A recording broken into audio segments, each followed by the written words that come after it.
Всем привет, меня зовут Лена, и в этом видео я буду готовить веганский торт Сникерс. Этот торт будет без выпечки. Торт очень вкусный. Все, кто кушали этот торт, были просто в восторге от него и просили еще кусочек. Это мой авторский рецепт, поэтому такого рецепта вы нигде не найдете, только в этом видео. Поэтому записывайте рецепт, чтобы не потерять. Рецепт будет внизу под этим видео в описании. Первым делом нужно залить орехи кешью водой и оставить их на ночь или на 6-8 часов. Но лучше на ночь, тогда орехи станут максимально мягкими и их будет проще измельчать, особенно если у вас не очень мощный блендер. Отправляю в измельчитель арахис и какао, измельчаю в крошку. Добавляю кокосовое масло и финики без косточек. Продолжаю измельчать. Добавляю арахисовую пасту. Измельчаю до соединения всех компонентов в однородную массу.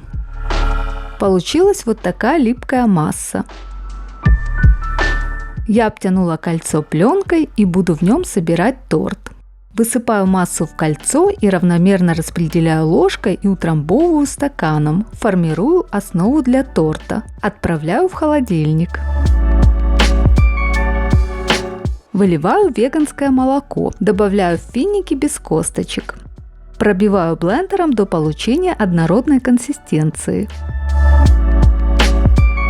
Добавляю кокосовое масло и снова все пробиваю блендером. Получилась вот такая масса. Это финиковая карамель. Основу для торта равномерно смазываю карамелью. Отправляю в холодильник. С кешью нужно слить воду.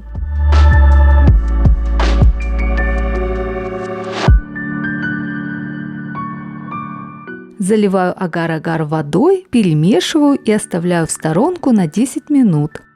Добавляю лимонный сок, кокосовое масло, сироп агавы и арахисовую пасту. Взбиваю блендером до однородной консистенции. Кокосовые сливки отправляю в кастрюльку. Их нужно подогреть. В теплые сливки выливаю замоченный агар-агар. Помешивая, довожу их до 95-100 градусов или до кипения. Выливаю в ореховую массу и взбиваю блендером до объединения обоих масс, до однородности. Крем выкладываю на основу с карамелью и равномерно распределяю его.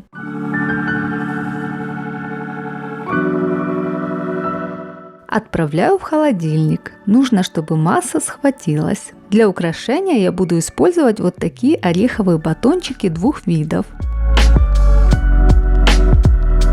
Отламываю кусочек и скатываю в шарик.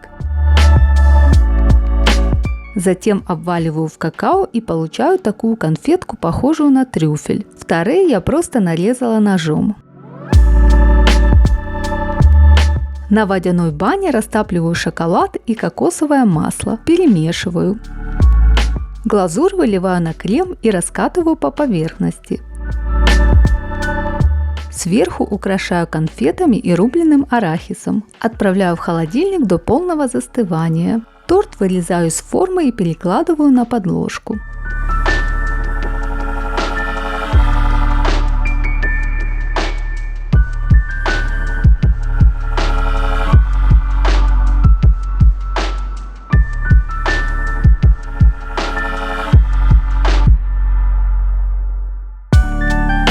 Если вдруг у вас есть какие-то вопросы, то задавайте их внизу в комментариях. Я всегда читаю и отвечаю на все ваши комментарии, даже на плохие. Я вам всем желаю хорошего дня и пока!